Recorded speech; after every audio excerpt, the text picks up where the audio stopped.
2 mass shootings 13 hours apart, and new demands from so many in this country that our leaders do something, that they offer more than words.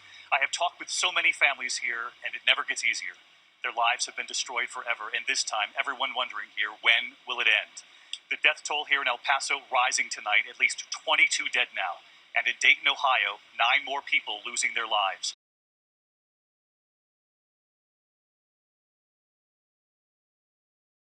The United States has had a long and complex relationship with capital punishment and its role in its justice system. As of 2020, 29 U.S. states recognize capital punishment as a legal penalty for crime of murder. With a substantial split in the use of the death penalty comes the internal societal conflict whether or not it is just or cruel. Within certain groups, it is believed that the death penalty serves as a deterrent to murder in all capacities. The idea of punishment acting as a deterrent for crime is viable and has some effectiveness when considering smaller crimes. When it comes to murder, more specifically mass shootings, the death penalty does not act as a deterrent. Out of the 18 largest mass shootings in 2019, 7 of the shooters killed themselves, 7 were killed by police, 1 is on the loose, and only 3 were charged, showing that a majority of these shooters are not concerned with their lives. Yet, the Trump administration continues to push legislation that emphasizes the importance of the death penalty as a deterrent and continues misinformed efforts to expedite the death penalty for mass shooters.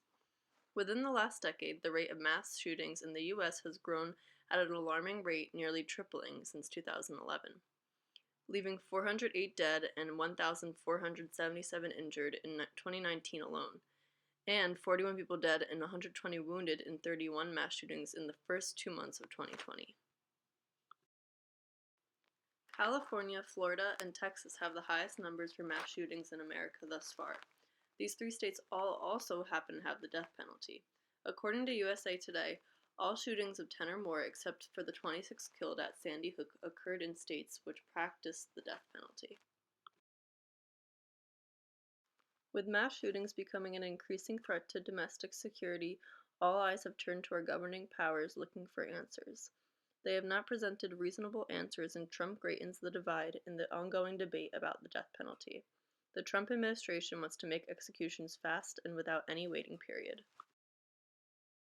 Today, I'm also directing the Department of Justice to propose legislation ensuring that those who commit hate crimes and mass murders face the death penalty, and that this capital punishment be delivered quickly, decisively, and without years of needless delay.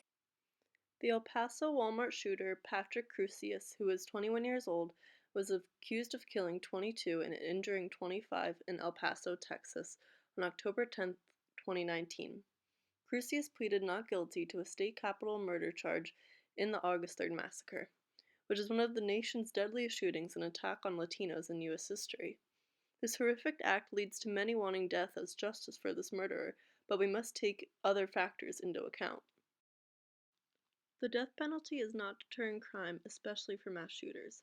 Like said before, these states that have the death penalty only seem to have more mass shootings. This makes us question what should be done to stop these horrific acts and whether this is the best option for stopping them, as they seem to only be increasing in today's world. The El Paso shooting is a great example of this because it occurred even though Texas has used the death penalty far more than any other state. 108 prisoners have been executed since 2010. According to Al Jazeera News on the El Paso shooting, El Paso City Council member Cassandra Hernandez took a stance on execution. This mass shooting our community endured is clearly a symptom of a much larger problem that the United States has to fully face. Execution or life imprisonment for a white supremacist will not stop ethnic cleansing in other Hispanic communities like El Paso.